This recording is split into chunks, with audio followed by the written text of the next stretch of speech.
and welcome back to another episode of the First Call Closer podcast. Now, today we're going to do something different than we've ever done before. For starters, we have 4 people at the table. Different. Yeah, definitely different. Also, we're not going to be looking at sales. Well, at least sales reps at all today. We're going to be taking the step before we get to a sale and look at how do we successfully set up the sales reps out in the field, looking at it from a call center perspective. So to my right over here is, of course, CEO of Revamp Companies, Jeff Gear. Then across the table here, we have Briana, who manages the call center for Fence Deck, and Teal, who manages it for the concrete coating division. So let's get into this. I have a question I want to start off with that I just want a one-word answer to. You can use whatever word you want. Do we set one-leggers, Jeff? Yes. Depends on the product, but yes. Yes. Okay. Briana, do we set one-leggers? We're not supposed to, no. Not one word. One word. Yes.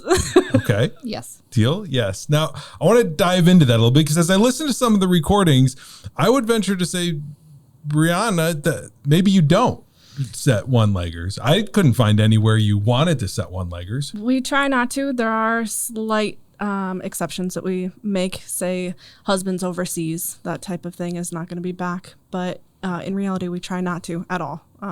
Obviously, the rep's going to have the better opportunity with both or all decision makers, whether that's 2 people, 3 people at the home. So okay. Now, Jeff, I definitely want to hear from you on this because this is a divisive question within the industry, right? Everywhere you go, people are asking, do you set one-leggers? Should you set them? Here's why I do. Here's why I don't. You said yes. Depends on the product line. Tell us more about that.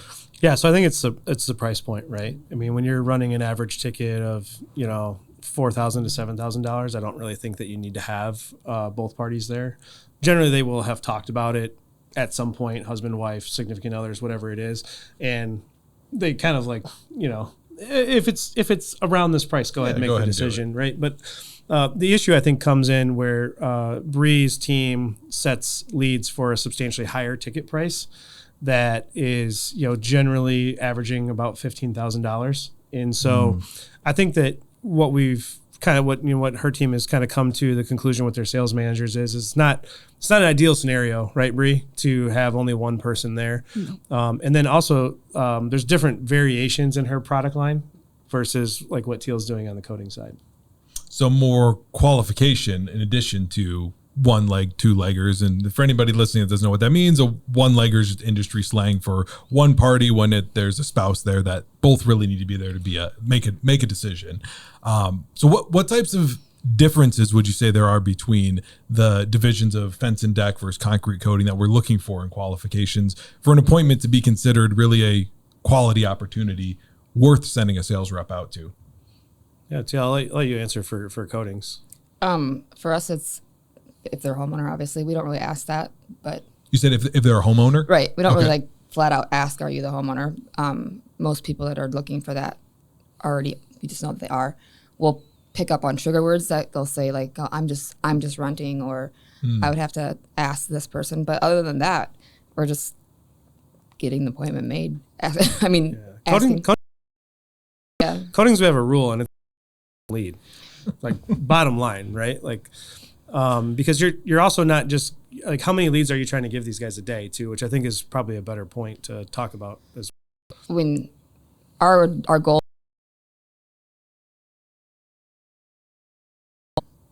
but that's a lot for all of us. I mean, we set on average 400 and some leads a day. So 400 some leads a day. Now, one thing I think is important to know, I mean, anybody listening is thinking, wow, 400 leads a day set.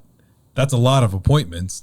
They must have a massive team of people doing this, right? The call center must be 50 people plus maybe to do this. How big is your team on an average day? Average day, 15, including myself. 15 people setting, would you say 400 leads every single day of the week? I think that equated to almost 7,000 leads last month. Each person setting 450 leads in a month. So I guess an important key for people out there listening to know is you don't have to have a massive team for massive scale when it comes to lead setting if you do it efficiently, right? I mean, what do you think makes that possible, that each person can be setting such a mass amount of leads every month? I think it's adjusting to the phone call. I mean, we have a lot of pushback on our end because with coatings, there's really only one realistic way that you can quote it, and it's by the square foot. So we fight that a lot. So it's really a matter of just trying to adjust and push back with the customer to get them to understand. Yeah, I think the ballpark thing is a good hone in on. Of course, that happens for concrete coatings. I'm sure it happens for fence and deck. It happens for every industry, right, Jeff? Is there an industry out there you can think of that somebody's not going to ask for a ballpark? Oh my God! Every single person wants to just get a ballpark price on it because they don't want to waste their time.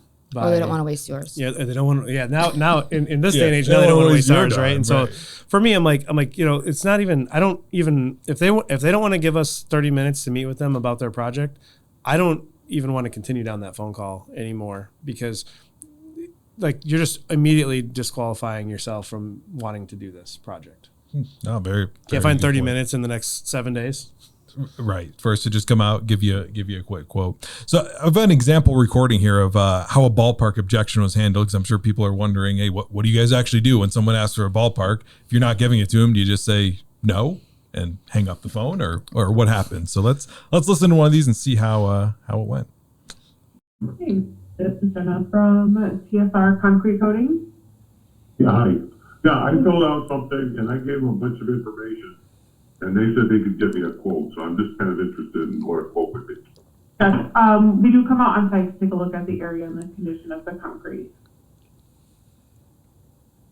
Well, I don't know if I want you to go to that much trouble. I mean, I really, it's a 3+ car garage. That's what I told you. It was put in Right, and 2000.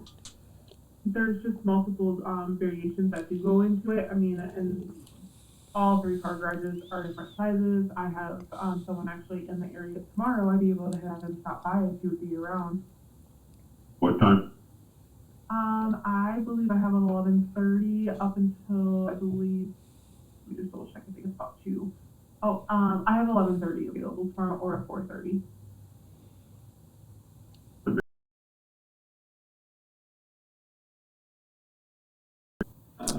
We'll pause it there so we don't reveal his address on there. But what are your thoughts on that? I mean, guy just wanted a ballpark. He filled out a quote online that he probably thought he was getting a quote. Be my assumption, right? Yeah. So I think that when you look at, and Jenna's probably handled that same objection probably no less than 20,000 times. And really what she's doing is she's saying, hey, no worries. We can absolutely get that quote for you. I have time available. What Teal teaches them to do is give them a morning or an afternoon time slot, because if you just give them a morning or you just give them an afternoon, oftentimes they'll say that they can't make that, right? And then they're a lot more hesitant to set that. So they're taught to give both, because generally people are either available in the morning or available in the afternoon, right? So, and it just takes away that resistance. And you saw him drop his guard immediately when she said, it's no problem. I actually have somebody in your area tomorrow. Yeah, I mean, that's what really stuck out to me is it was just an incredibly smooth transition, right? You didn't even pause for the objection. It just went straight into, here's the solution. Well, yeah, it just went right there. And what's he going to say? Okay, tomorrow, what time? So, no, that was well done on that one for sure. Any other feedback that you guys would give to people out there listening on how we should combat the ballpark quote? Any other tactics that you can use? One of the things that I do is I immediately will ask them if once they go down that road, it's okay. Well, is this new construction? Because at that point, you're letting them answer their own reasons as to why. So if they say no, okay, well, how old is the concrete? Okay, but for that reason, we basically set it up for them to be able to not, like, they can't argue that their concrete's 20 years old and that there might be pitting or. So you ask them more questions. It's never just a flat out, no, we're not going to give you a quote. Unfortunately, I don't have the pricing information. No. You're trying to get them to realize themselves that, oh yeah, I guess they do need to come out and give a quote. Just trying to, we like to back them up.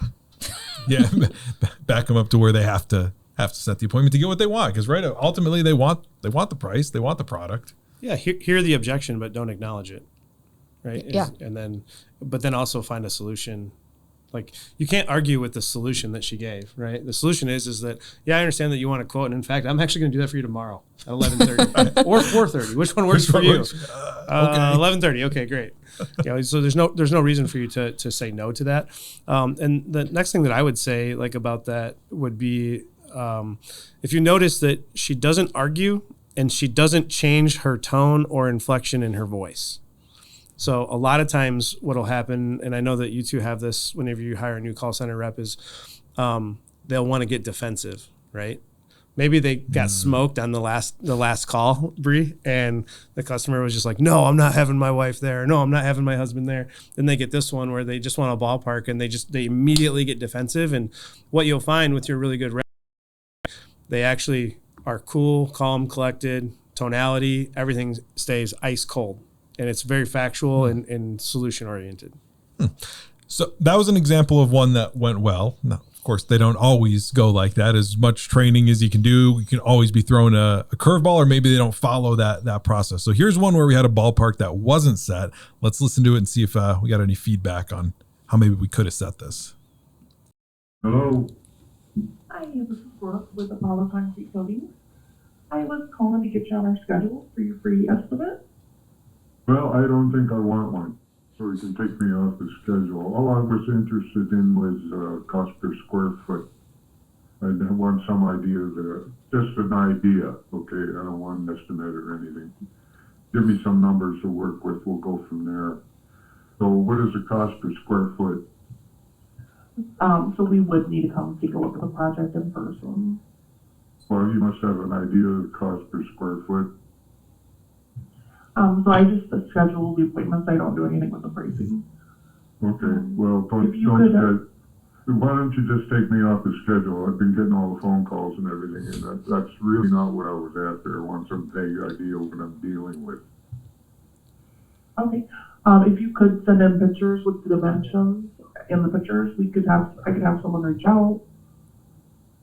Okay, well, maybe I'll do that. I'm not sure.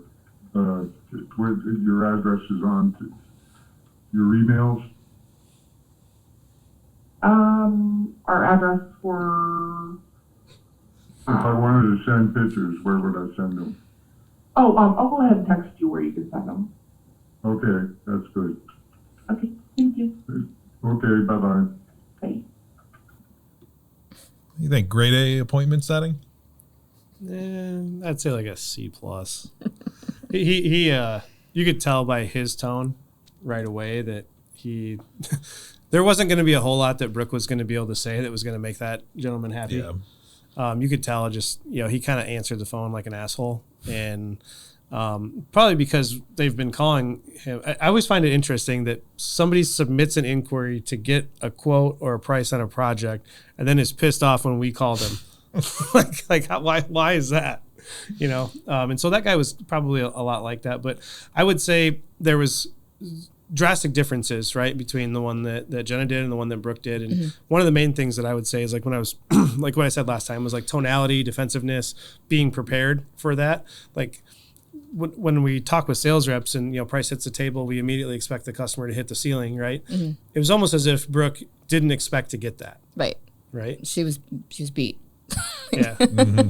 She was already beaten, didn't really put up a fight, so to speak, for and come up with a solution for him. Didn't offer times and didn't try to segue into it like Jenna did on the first one. But like Jeff said, I don't think that was going to work different that way. customer too. Right. Yep. It could have been handled and worked a lot differently than what Brooke did. But he wasn't set an appointment. Yeah.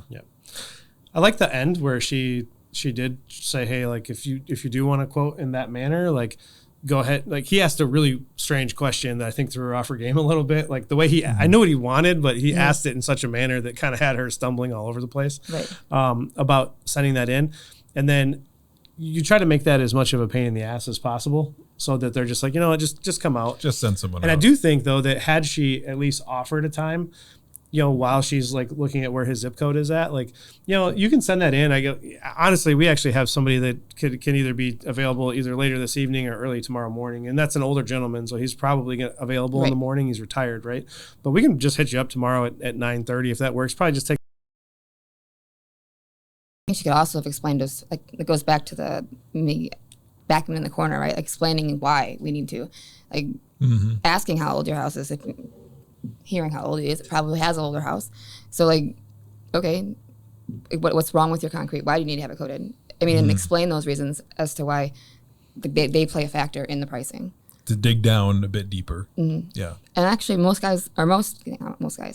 people like that, if you kind of give them back in the same little sass. Yeah. Like meet them on their level and then they start participating. But it's really odd. I think that like my first question as a consumer of buying something wouldn't be like, what's the cost per square foot, right? So right out of the gate, that tells me that this individual has potentially already got an estimate, right? And like, why is cost per square foot like your number one concern when you're buying a concrete coating, right? Like that shouldn't be your number one concern. It should be the type of product it is, how it's going to perform, those kinds of things. It shouldn't be the price right away, because it doesn't matter what the price is if the product doesn't perform the way that you want it to, or it doesn't solve whatever the problem is that you're trying to get a solution for.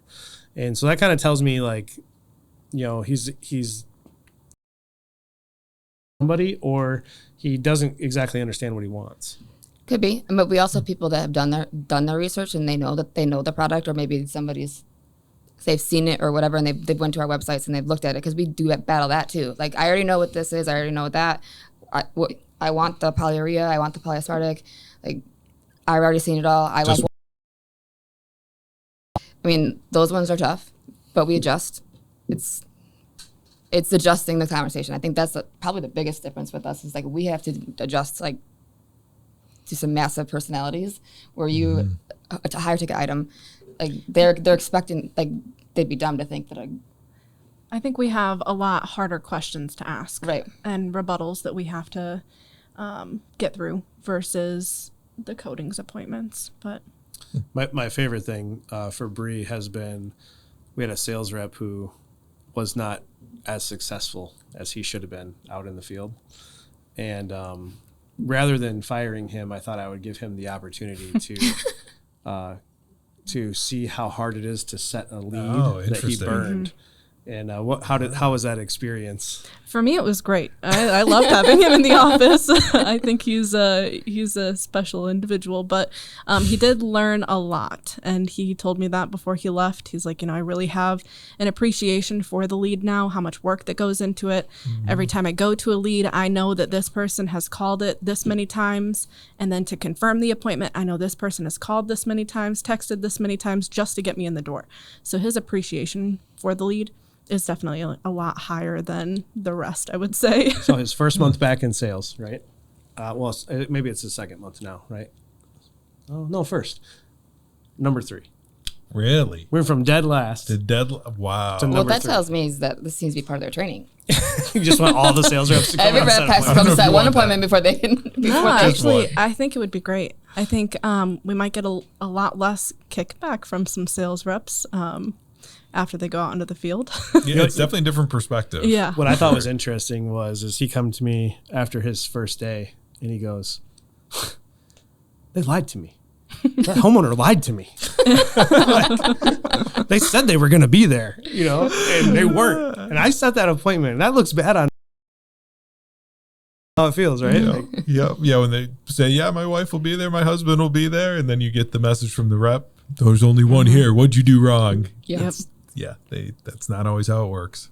So Jeff, when you were building the call center, deciding how to build it, what's the reason you decided to split it literally between 2 different floors? You have concrete coating on one floor, fence and deck on a different floor. Why not just one call center that handles all of Revamp Companies and the different product lines? because it's definitely like with the 2 different products, you have, like Bree said, she's asked, there's a lot more questions that go into it. With coatings, we kind of have this motto, and I've trained these guys from the beginning that we have this: if we can set it, we're going to run it. So we run the fucking lead. Like that's how it works, right?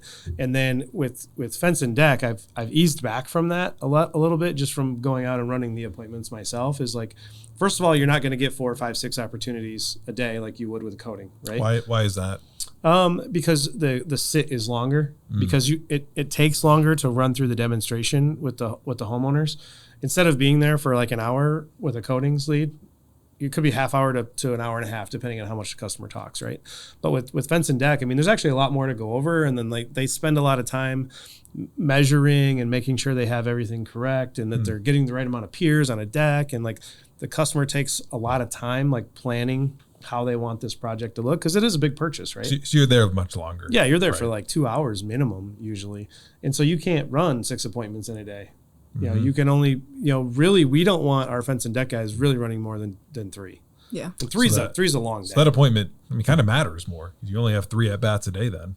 Yeah, well, if you only get 2 and one of them's, you know, not home when you get there in the first one, you're kind of already in a shitty mood, right? Right.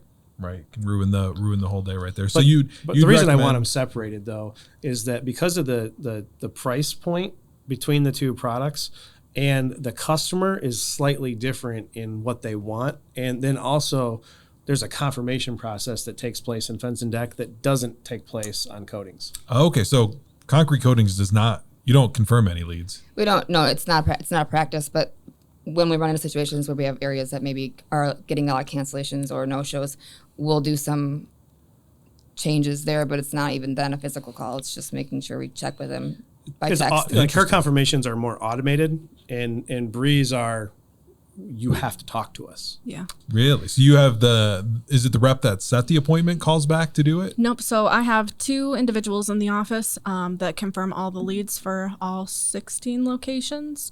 17. Wow. And so they go through, they call the appointments that are set 2 days in advance. They will call them once in the morning. They'll send a text message informing them to call us to confirm. And then if they don't answer either one of those or call us back, they will call them a second time. And then 1 day in advance, they will call them one more time, leave a voicemail saying, if we don't hear back from you by this time, we're going to cancel your appointment. And then they will get a follow-up text message to that as well, just stating the same information they should have said in the voicemail. And if depending on how busy the area is, so right now, Graber Outdoors, their schedule is packed. So that day before the appointment, I try to have them cancel them as soon as possible so we can try to fill the time slot or move up appointments because they are so booked out. So it's been a trial and error thing, but they've got the markets split in half and they both do all those calls every day. And wow. So with the confirmation process, is that just, hey, making sure you remember the appointment, or are you trying to reconfirm, hey, both homeowners are going to be there, that it was set properly to begin with? Which end of that is it? So they have to confirm that all the information that should have been confirmed at the time of setting, but just reiterating that they're homeowners, that all decision makers will be present for the appointment. They double verify drive times for the day. They also check on neighborhoods, make sure we're sending reps out to safe places. We're supposed to. Yes. Yeah. We make them street view the houses. Yeah. Jeff, the way you kind of comment on that, I'm guessing that this wasn't always maybe the process? There's been a couple that have slipped through the cracks. We sent our general manager in Evansville to a house with no windows. I mean, so which prompted windows me are made out of the same thing as fences, right? I mean, so it's like you don't need a fence, you need a house, right? and so that Google Street View I think is a great tool for us, and it really should be for any company, especially if you're setting a higher ticket item. Is like, you know, there's certain areas that you don't want to set. I mean, we've got, you know, some streets in Milwaukee that are really dangerous. I mean, we've had our crews shot at, you know, and like there's in Southside Chicago, like there's areas and they're pockets, right? I'm not talking, this isn't everywhere, right? But there's certain pockets that we just don't want to send our team into, and that's okay, you know, like it's sometimes it's also about safety, right? And we don't always know what we don't know, and so like that's why when we do that street view, like I'll run any lead, like I will, right? But like some people won't, and I'm cognizant to that. Like I'll get out of the car no matter where I'm at. Yeah, but it's not always the safest thing. Right. Additionally to that, we also make sure that they have enough time for the appointment. Oh, okay. That's a big one. One thing that we've had to work on quite a bit too, because I think both ends kind of forget. But in the process of making sure that's getting done all the time. And then What's the other thing? A lot of people think over their Scope lunch of hour. work. Yeah, scope of work. Do they? Yeah, but these homeowners, what she's talking about, like, is like they think they can just meet with us over their lunch hour at work, and that's not going to work for us or them. Really. So you're making sure they've set aside a proper amount of time for the appointment. What is it in your case? How long do you want them there? For a fence, I would say on average it's between 45 minutes to an hour with a well-seasoned rep. A rep, you want to allow that full hour and a half so they can get through the full presentation. Decks really depends on the size. I would say they probably need to be there for an hour and a half. If it's larger, you need to allow at least 2, so they can work through everything, look at a lot more measurements, and there are a lot more options on deck projects. So we have to explain all that to the customer. Yeah. So I don't think they really realize it when they set the appointment, what they're fully getting into. Yeah. Yeah. No, I mean, I think the confirmation side is really smart because it allows the one setting the appointments to just focus on that, get as many on the schedule, and then you have probably the more seasoned people confirming and locking it down, making sure, hey, what we're sending out is quality. Yeah.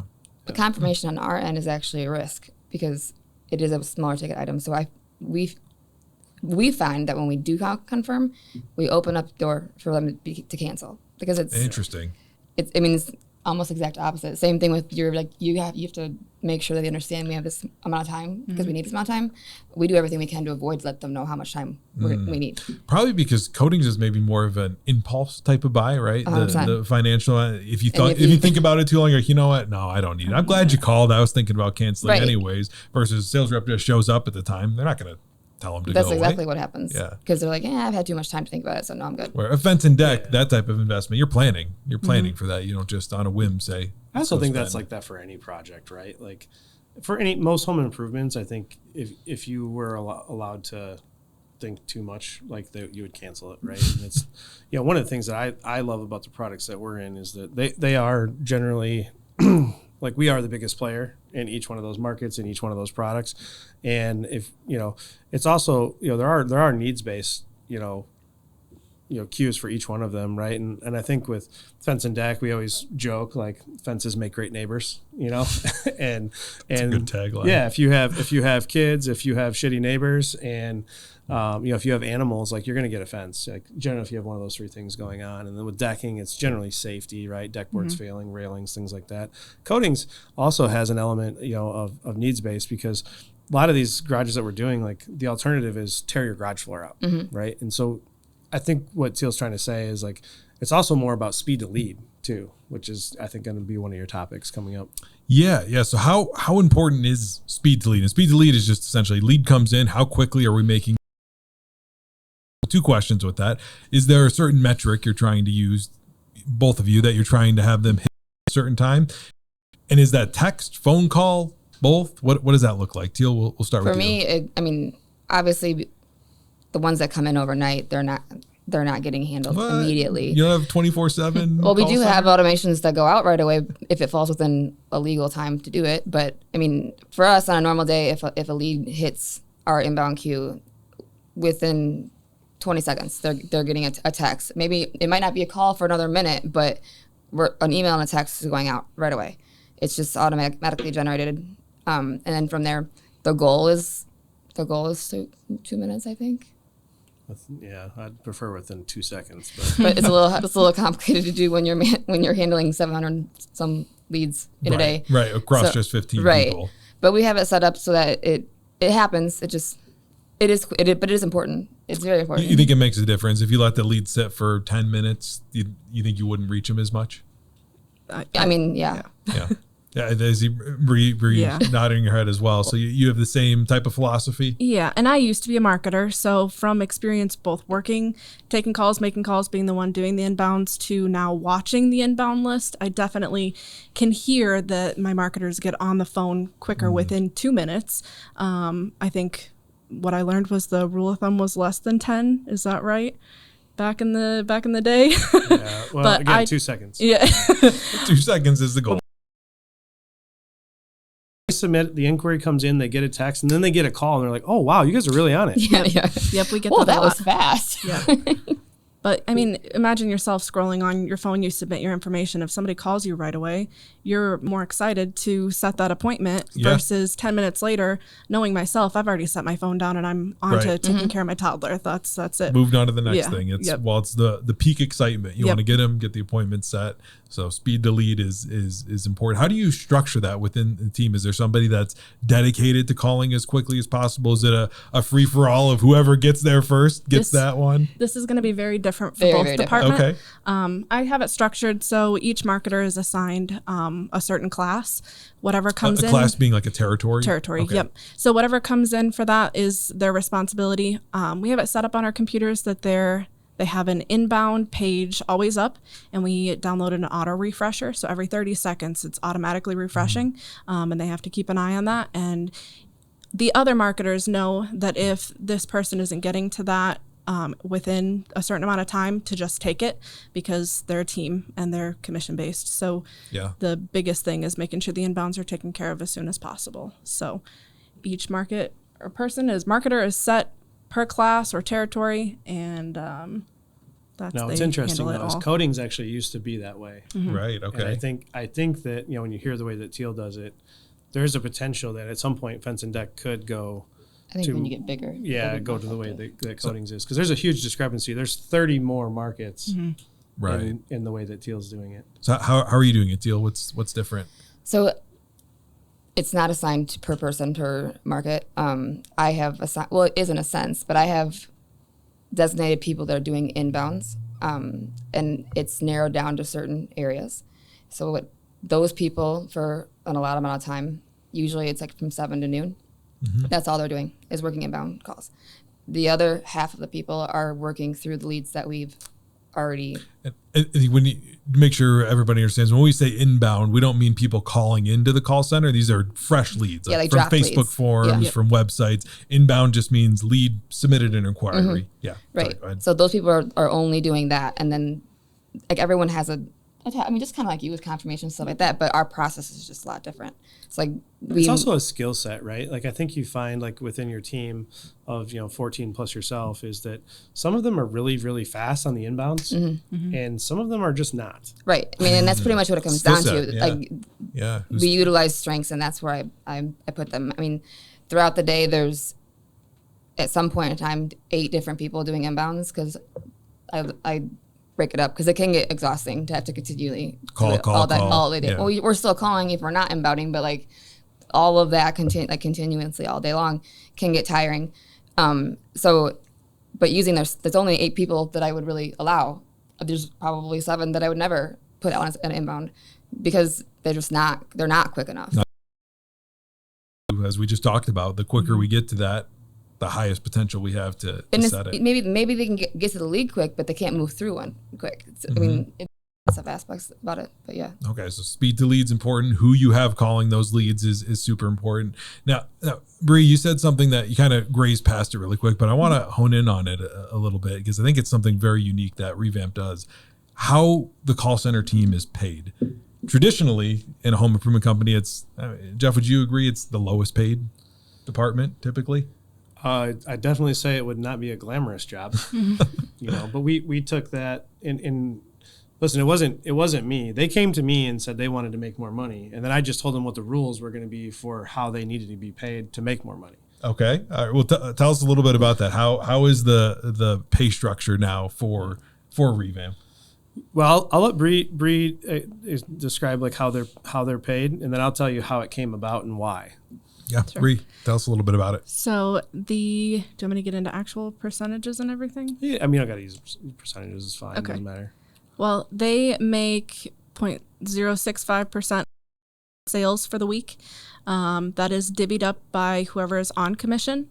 But first, hourly employees are taken out of that. So when you first come on as a marketer, you are on a probationary period. I set it as a minimum of 60 days, which I think is probably the same for your department too, at least. I've been pushing mine out a little bit Yeah, further. depending on the person or where their skill set ends up being, but minimum of 60 days. And they're hourly, and then from there, they get moved to commission whenever they're deemed Ready. Yeah. Deemed ready. And I mean, Deemed I pull ready. people out at 4 weeks. I mean, Yeah. if they prove Depends their on where worth, they- then yeah. yeah. One thing that I go over people when I do interviews is that this job is not for everybody. So I make sure I tell them that, and if I think that they will work well in the position. I explain it a little further to them just to set them up, because in reality, this job is not for everybody. No, it's a hard job. Yeah, it's very high paced, and not most people can keep up with that. It also takes a strong personality. Yes. Yeah, to be yelled at from customers, from leads, and not always be treated with respect, I'm sure. Yeah. To say the least. So to recap that, you essentially have a pool or a pot of commission that whatever sales guys go out and get that week goes into the pool, and that's divvied up between the people that are on commission. And if it's a good sales week, I imagine that could be way more than what you may make just hourly. Oh yeah. On the other end of it, if it's a bad sales week, we didn't set quality appointments, we didn't hit the numbers we need to. Or the sales reps didn't do their jobs. Or the sales reps. Yeah, does that ever happen? I don't know. I don't know if that's ever happened. we've all the calls we've done here are just perfect. So. Whatever it may be, though, you kind of, just like a sales rep, you do really well if it's a great week. Not so great if it's a poor week. And I would imagine that gives you a lot of more motivation on the team to make sure what we're setting has a high probability to convert. Yeah. It's also good. Makes us very defensive when sales reps don't do well. And and fuck off. Yeah. Well, yeah. I mean, there's a high level of accountability, and really, so what happened was the marketers came to me and they said, "Hey, we want to be paid more." And I said, "Cool, we all do." And one of the things I noticed is I walked on that floor, and I think at the time I saw like 17 people were on the floor, something like a crazy amount of marketers. And what I found was they were just hiring people every time things got hard, right? And they never let those people go, even though they were poor performers, but they wanted to make more. And I said, well, it doesn't exactly work that way, right? I said, well, how much do you guys want to make? And they said 60, 70, 80,000. That's how much they wanted to make. I said, okay, great. I figured out what the percentage was that made sense for us as a company, and I think Bree says like 0.0065 or something like that of the overall revenue, and that works for us. It doesn't mean it's going to work for everybody, right? And so you got to figure out what your call center number is at your company. But it's a great. So we currently have 17. You have 4 weeks to get down to 9. We started this in the coatings room. Oh dang. Yeah. And, this was before me. This was before Teal. And after, and so I didn't have to let anybody go. It was like Survivor Island. Survivor Island. It was very stressful. Very stressful. I was a marketer at that time. Oh, you were part of it. Yeah. Okay. Yeah, she was a part of a team firing event. So four people first week gone. They figured out right away who I didn't have to tell them who to get rid of. They already knew who shouldn't be there. Pretty amazing, right? So we went from 17 to 9 within 4 weeks. Actually, probably within 2.5. And they were still setting at the high rate. And so we basically cut the staff in half. And then they were, then you put them on the commission, and now they're making the money that they want to be making. And performance still stayed where it needed to be. Or it gets better. Or got better. Yeah, because now you only have high performers in your organization. And I'm going to say, like, is that the right way to do it? No, but it worked. I can't tell you that, but it worked for us because our culture, like I always like to tell people, as I was like, we're a little bit more like the Oakland Raiders here. Like it's not an easy job. It's hard. People are going to let you know how you're doing, and they're going to tell you to your face if you're not performing at the level that we think that you should be.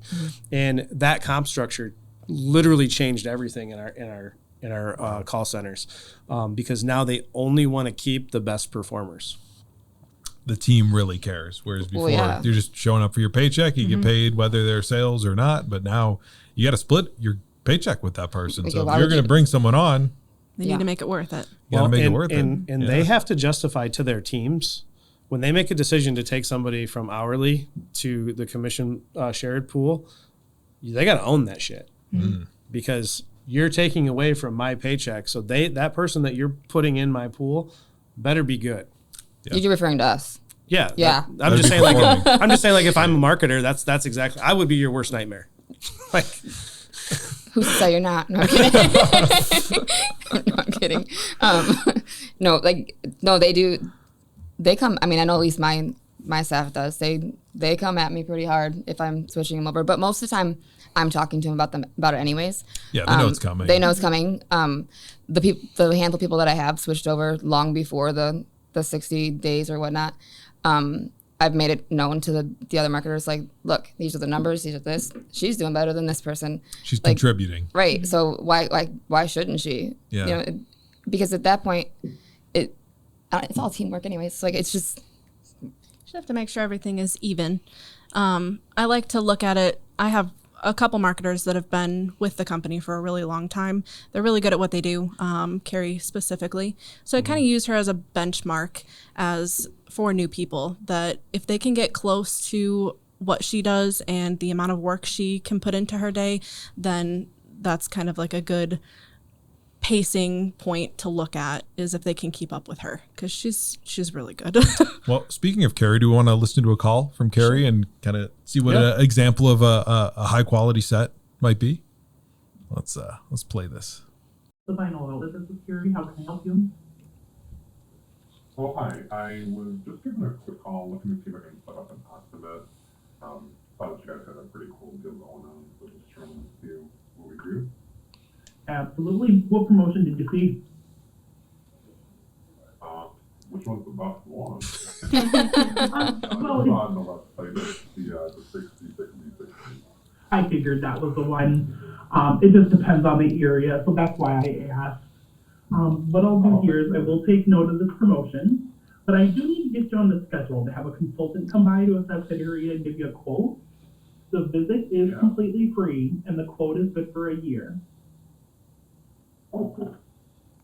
Could I get your first and last name, please? So when we do come by, we're going to bring a sample kit so you can see all of the available options that you have as far as material, style, and color.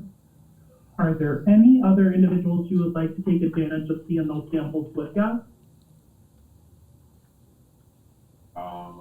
Not that I'm aware of, but what we were interested in doing too is getting quotes for the one side of our fence is not fenced in. So we were thinking about, closing it out, and then we're also interested in getting a deck for our pool replaced. So those are the two major components of what we're looking for. Perfect. We can definitely come out and quote you on both of those. Did you have any idea as far as material you were considering, or colors, or anything like that? I'm a very basic guy, so I really don't, but my wife has already started sending me all these Cuba ones.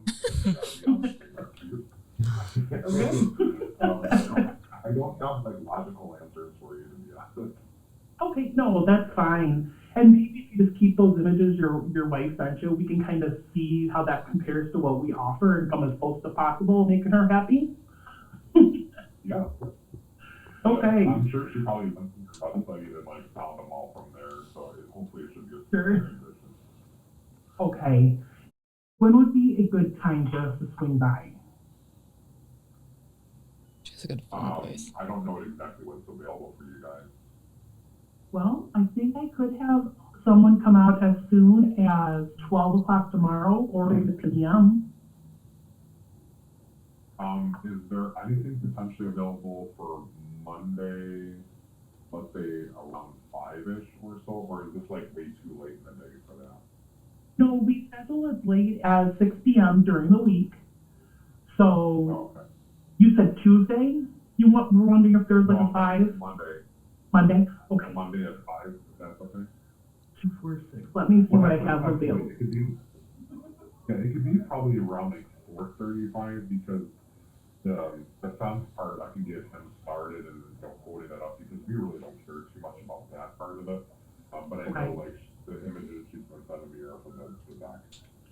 Oh, okay. So I don't have a 4 or a 5, but I have a 6 on Monday. Okay, that's not going to be too late for the guys though? No, if it's not you they're coming to see, it'll be somebody else, because we do, that's a typical time slot. Cool, then then let's do that, that'd be great. All right, so it's gonna be Michael coming to see you. And what I'll do is I'll go ahead and follow up with an email and a text to you, Eric. So one thing that I would say, and that Carrie did a fantastic job, by the way. She always does. And actually, if you were to sit next to her, it's Same clockwork, thing same every thing time. every Same single thing. time, Yeah. right? And so if you could clone her, that'd be great. Now, she did ask that individual, is there anybody else that needs to be there, right? Yeah. And then what did he say? I don't think so. I don't think so. But then what came out in the conversation? Ah, my wife. Yeah. My wife's been sending me all these cute little pictures of these designs that she wants. Hey, bud, we should probably have her there, don't you think? Yeah, that is one thing that I don't think she specifically touched on, but she knows in her head that more than likely that 6 p.m. time slot means that both are going to be there. She adjusted. And, yeah. So with the vinyl outlet, they do a really good job with having everybody there naturally. That's a great market. They set, they sell, they almost always have both people home. Even if just you don't ask for naturally. it? Yeah. So it's a pretty easy market to set in, but she's found a really good process that works and gets a lot of appointments set for there. So I know you said she does the same thing every single time. Almost Is verbatim. that a script you give everybody? Does everyone have kind of their own thing? Where does what are your guys' opinions on scripting versus just setting, I guess? You can start. I have like a beginner script for people just so they can get in the groove of how a call flow should go. And I also have a key points sheet, which is just a simplified version of, okay, however the call goes, you need to have the answers to these questions. Over time, they kind of figure out what verbiage works for them, what feels comfortable. And as long as they're getting the key points that they need and having a good conversation with the customer, I don't really care how they talk on the phone or how they if they use the script verbatim or not. But I It's think more about the conversation, Yeah. hitting the key points, Yep. making sure you have that covered. Gotcha. I think that one of the things you find with an appointment that was set by Carrie versus maybe even some of your other reps that are in there is Carrie pulls them in the direction that she wants them to go in. And if you notice, there wasn't a lot of blank space, any of that stuff, right? It Very was smooth. very, and also she's very direct, right? Because she knows exactly what she's trying to get people every single time to make sure that it's a good set. She's very detail oriented in that, where it would almost be like as if you had a sales rep who didn't follow the system, right? Carrie follows that single time because she's handling them inside the process. Teal, what about for you on the coding side? Is there much of a script that's used or free It's kind for of all? hard to have a script for us because the conversations start a lot different most of the time. It's really a matter of, again, adjusting to the call because everybody has around the same thing, but the way I train is I make them listen to like air calls for actually probably a good half of the day, live and just recordings, and just to see how the other people do and how they verb things, and that's how again, codings is really hard to. They get hit with the objections almost instantly. 100%. Right? And so it's really like when she's teaching them, like she's teaching them how to handle, ballparks and pricing, and like, cause they just get smacked right out of the gate, where with Fence and Deck, it's not quite as harsh on the front side of that appointment, right? They're like, oh, I just I saw, I was searching on Google, or I saw your website, you had this promotion, and the transition is much smoother. So varies, but overall I'm hearing the script itself is not super important. It's more let's have a conversation. Let's build the rapport. build the rapport. Get them to the point where they want to set the appointment, not just being a robot reading through a script. Sounds like it's really more important. Just the key metrics for the reps. Is there a certain amount of calls per hour you want them to make? For us, that kind of changes per the season. Obviously, during busy season, they're going to be taking a lot more calls, whereas when it gets slower, I have to try and find a point to keep everything fair. So I change mine per season, but Okay. Well, for people out there listening that are wondering, well, what should I be trying to hold my reps to? How many calls per hour should they be making, calls per day? What do you have it as today? What would they about be? 75, but that per is hour? per day. Per day, okay. But it also depends on what market they are assigned to, because like right now, Graber Outdoors, they're easily making 300 plus calls a day because of how busy they are. Be way different. Yeah. They don't have 75 people to call in their Yeah. queue, right? depends on how many leads Yep. you got available. So I guess maybe the better question then is, how often do you want a lead touched? How often it comes in today? You make the call in the first 2 minutes, but you're not able to reach them. Are you calling now every 2 minutes after that until they answer, or what does that cadence look like that you found the best success with? This is where also it's different, right? Is it? I don't know. This I think might be a little similar. Really? Maybe. Yeah. For the record, though, I do have a requirement of 175 outbound calls and a minimum of 15 answered inbound calls. Answered inbound calls. So every rep needs to make 175 We would never outbound be able to get calls the leads if we every didn't. single day. Yes. Wow. Okay. And just like you said, some of them are 300. I have people that are pushing 400. I mean, you have to. But 175 is the bare minimum. If you're not doing that, there's a problem. Calling, then you have another 18 or 15, 20 that you have to answer. And plus text messages, emails, all. And that how are on you top of tracking it. that? I think that's what a lot of people would want to know that too. Well, I track that with AirCall. AirCall has developed enough like AI intelligence that it picks up every phone call that you make. I have a number of attempts, and then I have a number of connected outbounds. I do only consider the attempts because that's I think measured in a call that lasts like longer than 10 seconds. So Sure. the rings there. And then as far as answering, it's just there. It's a statistic.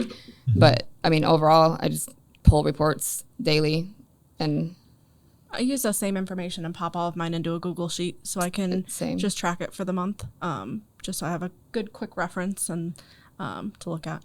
So, Teal, I heard you were doing something interesting with the call center most recently, kind of gamifying it a little bit. Tell us a little bit about that. So we kind of took the spin off of fantasy football. So we have 2 coaches for each team. They're my 2.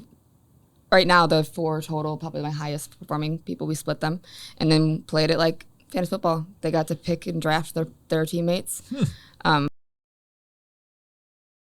Trick has a points, and at the end of the day, it all adds up. So many points goes towards so many calls. So many points goes towards, like, I think I have it so you get 20 points for every $10,000 of sales that you've contributed to. Oh, that's cool. And any metric you can think of. Answered calls, so many points. And then I also have penalties, like where if you forget to clock in, or if you forget to take you do your time cards, or if you're late to work.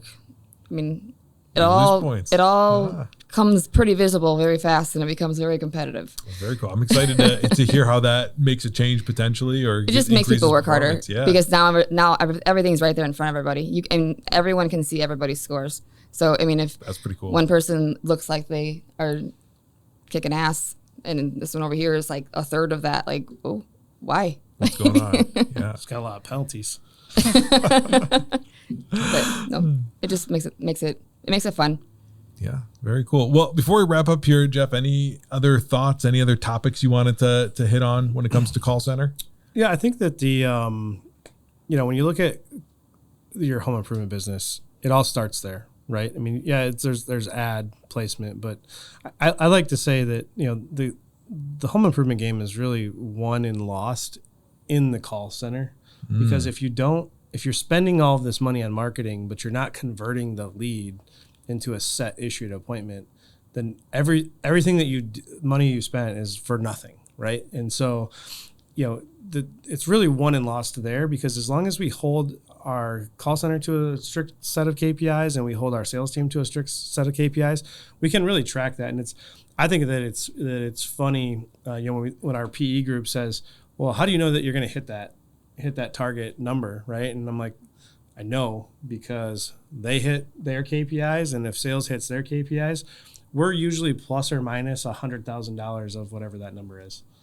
Now, for people listening, 100,000 might sound like a lot. In the realm that Jeff's talking, though, it's not a lot, right? As a percentage of revenue, 100,000 is nothing. Of 25 million a month. Right. So it's pretty cool that we're able to really dial it in to those numbers. Wow, very cool, very cool. Any last thoughts from you guys when it comes to call center, that people out there listening, wanting to build their call centers, make them more efficient, perform higher, that they should keep in mind?